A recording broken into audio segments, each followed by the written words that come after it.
Well,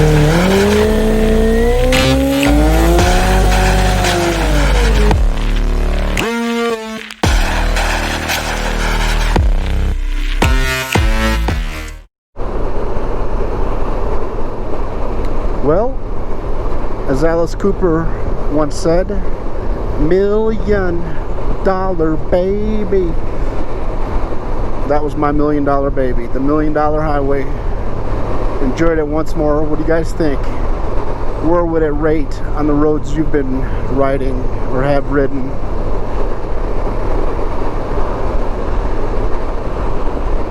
Now we're making our way to Durango, man. We're gonna go to Durango. We're gonna grab ourselves some girls and some beers, and we're gonna have a good time. But you better behave yourself.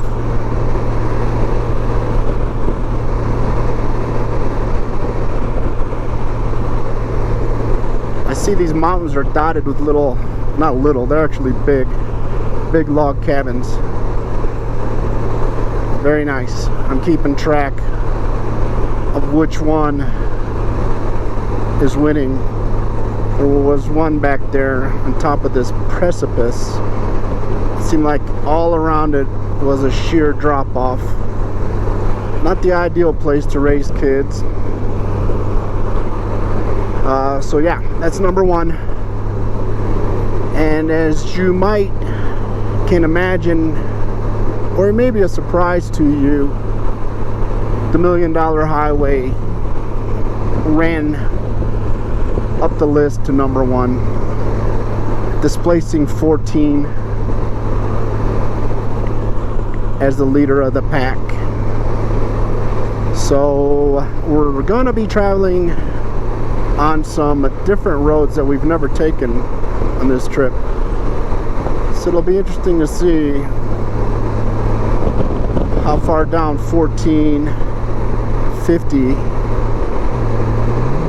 get displaced. Thank you, I appreciate that, buddy. I'm falling asleep here.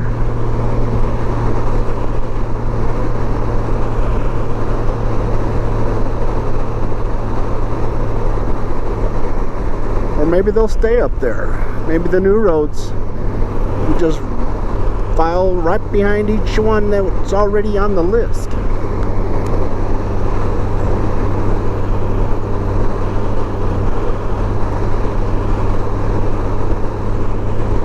So people race horses. I don't get that. I could see having a horse that you can ride, maybe two.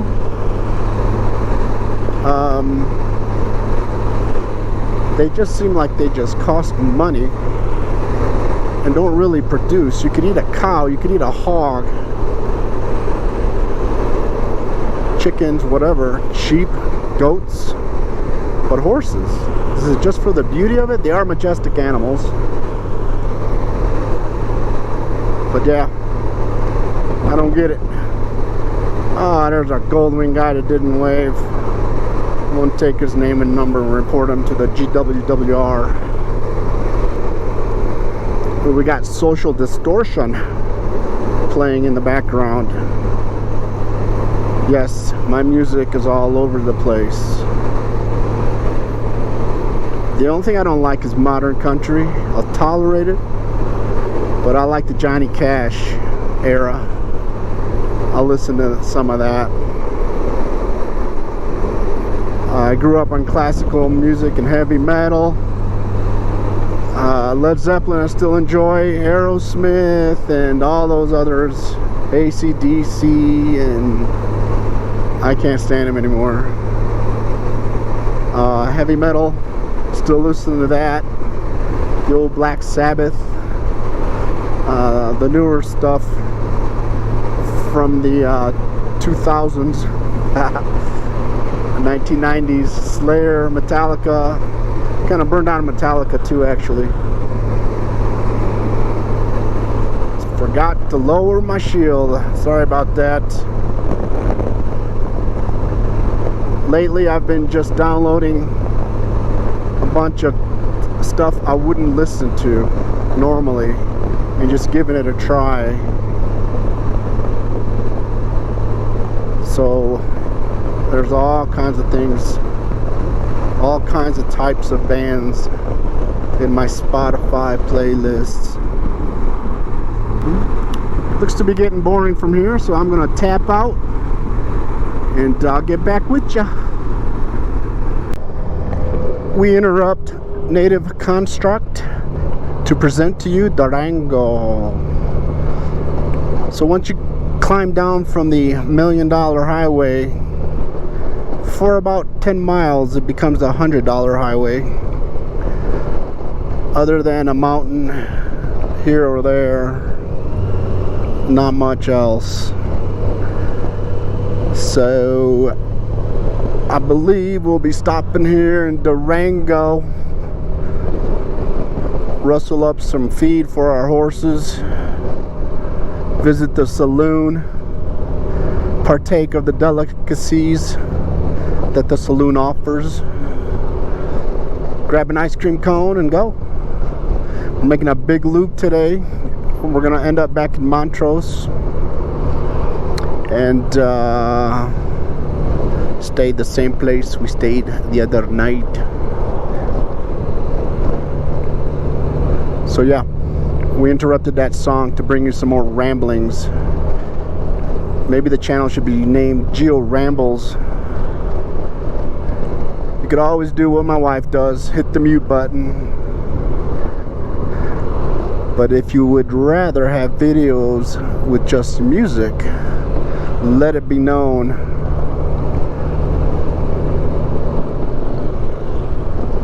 That can be arranged, because coming up with material is very tiring. This doesn't come natural, you know.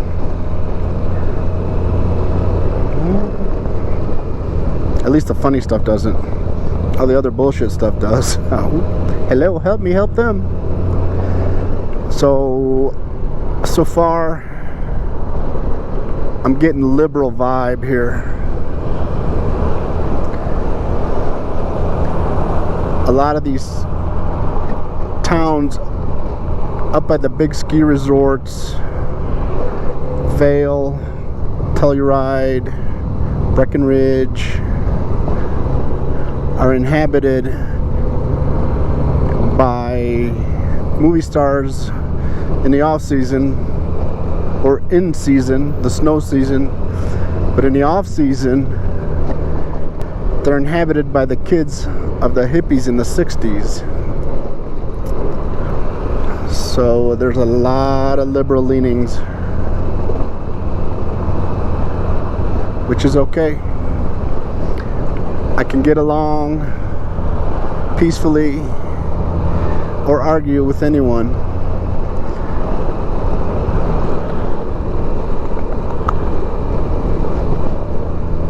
So I'm thinking Durango didn't look like this back in the 1700s. I guess it wouldn't be 1700s. We still had colonials. Maybe like the 1870s. I bet it looked a little different. A one road, dirt road town, a couple saloons on either side, a corral for the animals. It's getting warm here too, 84 now. Let's see what the mileage was for those interested. 52.5. Once I got here, I haven't gone under 50 miles per the gallon. A lot of that has to do with all the downhills. But you figure where there's downhills, there are uphills, so I'm gassing it going up. So what I'm suspecting is that if you hit the speed limits or 5 over, you're gonna get really good gas mileage out this thing. On the way here, I was lucky to get 40. I don't even know if I reached 40 at one point, at any point. And I was thinking it was because of my new F4 Customs plug. No plug. I bought it, paid for it. No sponsorship. But I was thinking it was maybe because of the windshield. It's got the standard height with the recurve, which I love. It just puts that wind right over my head. over my wife's head.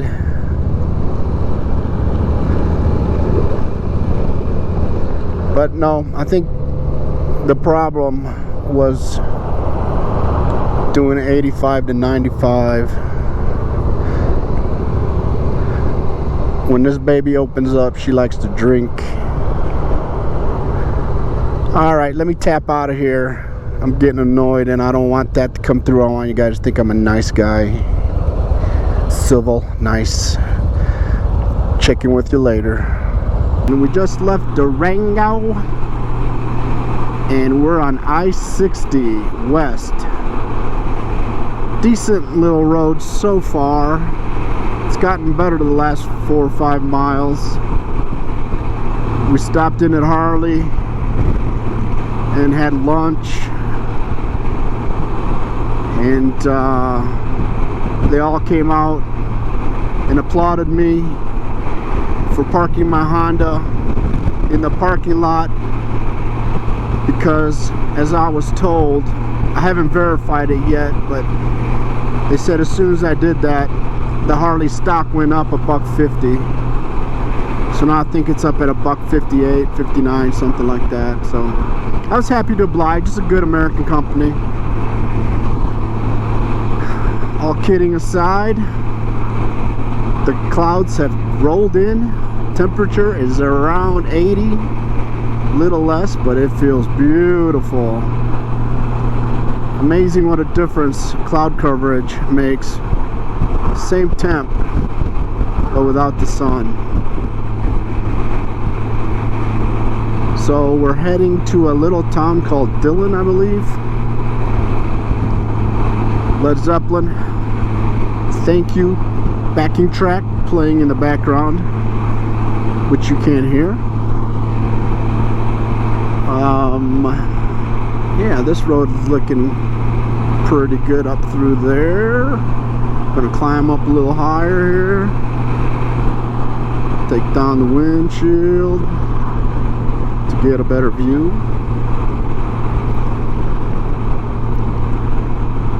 No turds so far today. It's been a good ride. So let's talk about group rides. My ideal ride is with another buddy. Someone that I know, get along with, similar riding styles, experience level equal or above mine. And that's if we're doing long trips. If we're doing shorter trips, I don't mind. With this group, there's 4 of us, which really makes things work out perfectly. 2 people to a room. It's an even number. 3 or 5 would be awkward. Just in those circumstances. This is looking kind of cool over here.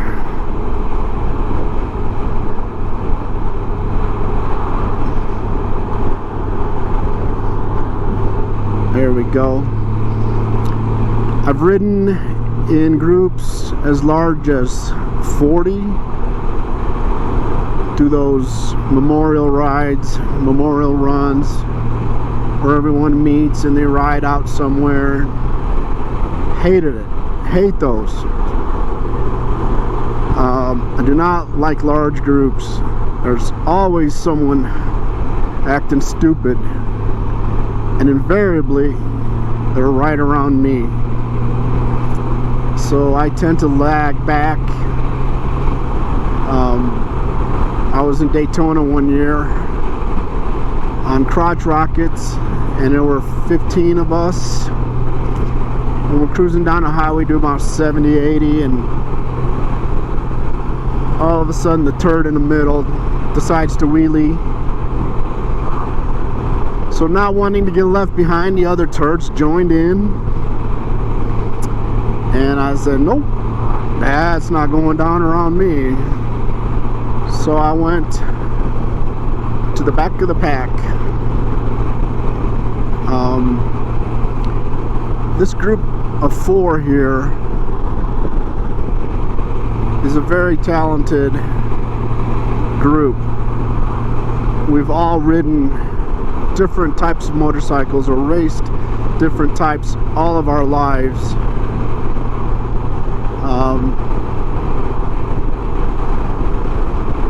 Ernie rode motorcycles for a living at one point, or his job required him to do some motorcycle work. Boyd used to race big time when he was younger and had both knees operable.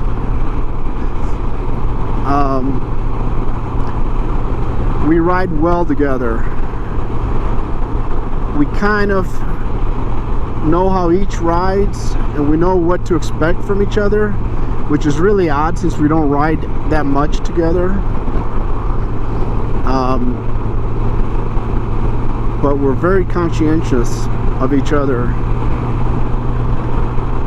I like a group that keeps the pack kind of close, at least close enough where cars won't split the bikes, but not side by side. I don't like that.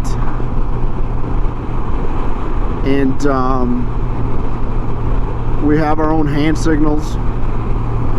Everyone points out things on the road, hazards. We have our methods in traffic where we're trying to cut over, where the last bike will cut over, slow the traffic down, and everyone will have room to get in. Things like that, things you develop with riding. I've been in groups where there's always someone that has to stop and take a leak every 10 minutes, or have a cigarette every 20 minutes, or gets a sore back, sore butt. That is not fun. We kind of have unanimously chosen Ernie as the leader. It's a job he does well. He's a disciplinarian, so he kind of gets us in line when we need in lining, points out our faults if we have any, educates us, offers up suggestions. Obviously he's not gonna be our daddy, but there's a lot to learn from these guys, especially for me, new to the touring bike scene. So it's been nice. We get along well. We ride a certain distance depending on the weather, the speed, the climate, the ride. We'll pull over for water breaks and things like that. We can all ride our own pace if we want. So if my baby gets the urge to stretch its legs, I'll take off ahead of him, and then you know, I don't get scolded. So the rain is starting to come, so I'm gonna tap out on this. I'll catch y'all later.